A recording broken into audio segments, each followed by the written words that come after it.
some US officials think, against the risk that any outward or brazen US intervention into the situation in Iran could be shown by the regime there, could be painted in line with its propaganda that the US and Israel are in some way involved in these protests or cultivating them. Now, every Tuesday we head to the US to find out what's happening in Washington, where Lara Spirit is our woman cartwheeling through the corridors of power. Hello, Lara.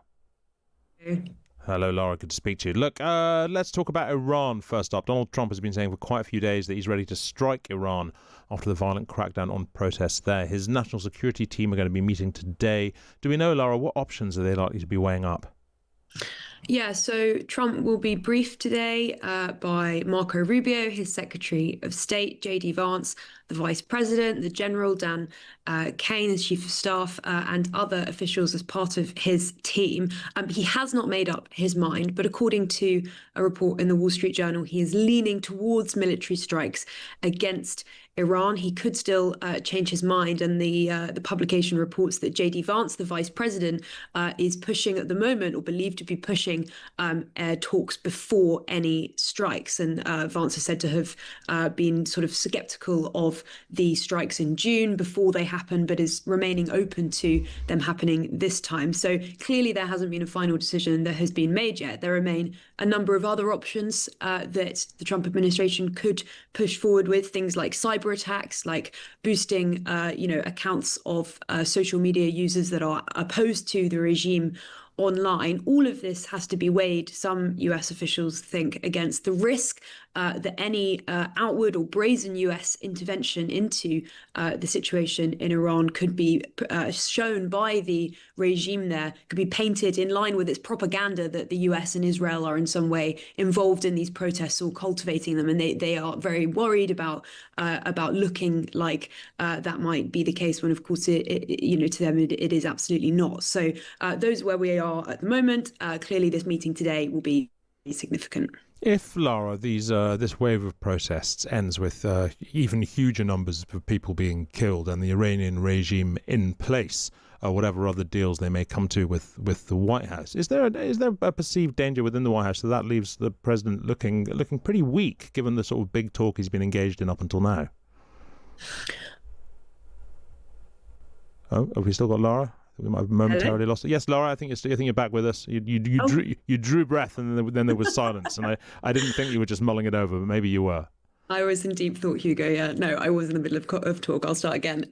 He has been relatively careful in his words so far. At least he sounds like he's been open to various different situations. He said, we may need to act because of what's happening before the meeting, suggesting, because he says the Iranians had reached out to him to discuss perhaps the future of their nuclear position, for example, that they might need to act first before any discussions. Obviously, some in the Trump administration will be aware that now they may be able to have quite a lot of leverage given the precarity of the Iranian regime. But I think it's certainly fair to say that Trump has been on the record, opposing any violent action against protesters in Iran. Of course, following those strikes, he's been, pretty confident about the impact of those on the nuclear capabilities of Iran. But I don't think he said anything to the effect of, we are going to take this regime out. And if he now doesn't militarily strike, that would make him look particularly weak. I think they've been pretty careful here to leave their options open. And on the subject of these tariffs, he said that countries doing business with Iran are going to face a 25% tariff on trade with the US. Is it clear that this is legal and actually going to happen? Well, of course, we are obviously awaiting, with bated breath, Hugo, the all-powerful Supreme Court ruling on the legality of Trump's tariffs, expected soon. We thought it might have come last week. Of course, it did not. But that is a big question, weighing on officials in Washington at the moment, which is that final judgment on whether or not those tariffs are legal. And we wait to hear about that. Let us turn now, Lara, to the most Trumpian moment of the week. Thank you very much. This is truly one of the great honors of my life. Yes. Well, so look, listeners might remember the story of Donald Trump's obsession with the Secretary of State Marco Rubio and Vice President J.D. Vance's shoes. In case they don't, what happened? So this was revealed in an anecdote by JD Vance before Christmas at a holiday party where he said that Trump had paused a very important meeting with him and Marco Rubio and an unnamed member of the administration to talk about shoes. And I won't use the soft expletive that he used to describe Rubio and Vance's shoes, but he was not happy with the state of their shoes. And he brought a catalogue in and he picked out some new shoes for them. And both Rubio and Vance now have 4 new pairs of shoes each, including a pair of tuxedo shoes, which were revealed to the New York Times in their marathon interview with the president last week. And the reason the anecdote was funny when Vance told it was because it was making, they thought, a crude joke about the correlation of shoe sizes and perhaps something else. And that's one of the reasons why the unnamed official who said they had a much smaller shoe size was not named by Vance in that anecdote. One of the intrigue, I think, here with this story is that there are some photos of Marco Rubio on the day of that New York Times interview where he is on the Capitol, some crucial talks with lawmakers about action in Venezuela. And there are some photos which make the shoes that have been given to him by President Trump look ever so slightly too big for him, leading to some speculation that perhaps in the heat of the moment when he told the president his shoe size, he might have been over-exaggerating. Well, I remember from back in that notorious Vanity Fair photo shoot, he does seem to wear awfully long shoes for such a little man. Are there I would say I have no authority on the sizes of men's shoes and what looks normal and what looks not. So that is pure speculation. Well, the man is an L shape, is all I'll tell you, from if the shoe size is to be believed. Look, finally, Lara, it's time for Westminster versus Washington, two places at the beating heart of democracy, with Lara, of course, being experienced in both of them. But which is best?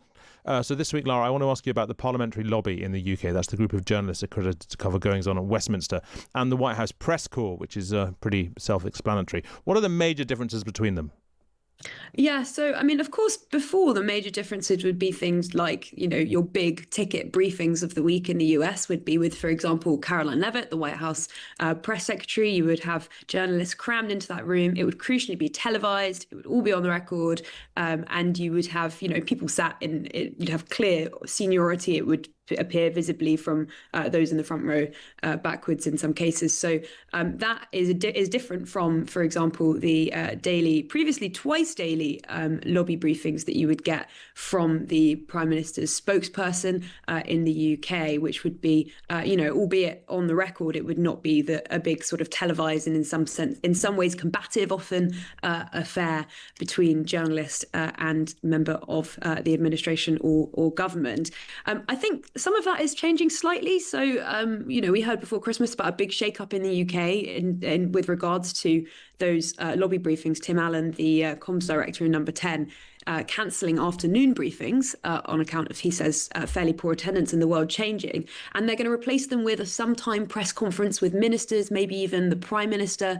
There'll be social media influencers that will be able to come along to that. Some would say that sounds slightly familiar, given what we see in the US, and that's a big push we've had with regard to the White House as well. Now they invite faces of the new media, influencers, content creators are invited into the room and able to ask questions as well. So in that sense, there are some similarities, but of course it is very different, and it's different with regards to some of the reporting. So it's long been remarked that there are kind of fewer off the record quotes in US reporting. I think you do have a reliance on often off the record sources where necessary.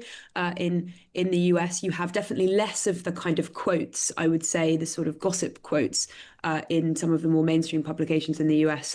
And I think that's something which I think here they feel quite confident about. I do certainly think in some respects it means that you sometimes miss out on some of the flavour of politics. And often, of course, there are extremely good reasons for people being off the record and being able to tell you things off the record. So different systems, I think different merits to both of them, but very interesting to see them both up front. How do the sort of regular sort of newspaper, media, TV journalists rub along with the new wave of kind of influencers that the White House has brought in? Well, outwardly, very respectfully. I think that at the moment, when you watch these briefings, it's not that the traditional, so-called bigwigs of U.S. media are unable to ask their questions on account of these new journalists being here.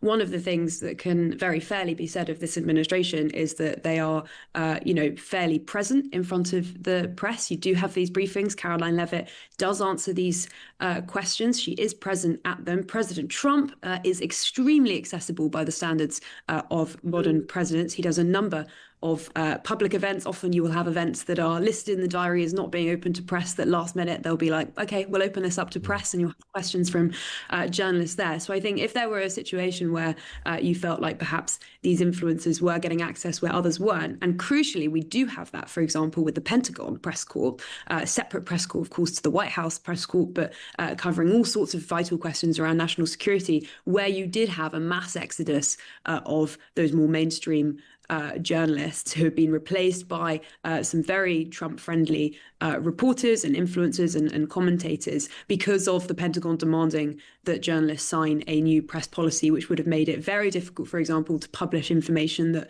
wasn't previously authorized by the administration, was restricting access on site as well to reporters and journalists. So that's a clear example of where those two things have progressively. And also, I should say that when those new influencers and reporters and journalists arrived in the Pentagon, they were posting slightly mocking photos of them sat at the desks of these previous publications and saying that they'd arrived now and they were in their place. So it's not always harmonious, but with regard to the White House, I think so far they would say that it's working fairly well. Finally, then, Lara, give us a verdict. Which do you prefer here, the White House press corps or the Westminster lobby? Which is it? Oh, I'm so patriotic, Hugo. So of course I prefer the lobby. Yes, that's 1-0 to Britain after week one. Can they keep the lead? Find out in next week's Westminster versus Washington. Thank you very much indeed, Lara Spirit. Always a joy.